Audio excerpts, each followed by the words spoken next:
شادی کے منڈپ میں دلہن کی موت ہو گئی۔ یہ واقعہ ریاست آندھرا پردیش کے وشاکھاپٹنم میں پیش آیا۔ مقامی شیواجی اور سروجلا کی شادی 4 کی شام 7 بجے مقرر تھی۔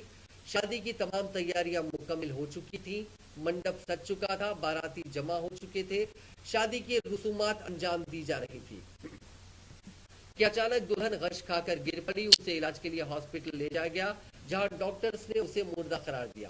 دلہن کی موت کے ساتھ ہی دونوں خاندانوں پر غم کا پہاڑ ٹوٹ پڑا اور شادی کا گھر ماتم کدے میں تبدیل ہو گیا۔ اطلاع ملتے ہی پولیس وہاں پہنچ گئی اور مشتبہ موت کا مقدمہ درج کر لیا۔ پولیس کو دلہن کے دوستوں سے اس بات کی اطلاع ملی کہ مرضی کے خلاف اس کی شادی کی جا رہی تھی، جس پر شبہ کیا جا رہا ہے کہ شاید دلہن نے خودکشی کر لی ہوگی۔ وہیں دوسری جانب دلہن کے گھر والوں کا کہنا ہے کہ پچھلے 2 دنوں سے اس کی طبیعت ناساز تھی۔ پولیس اس معاملے کی تحقیقات کر رہی ہے۔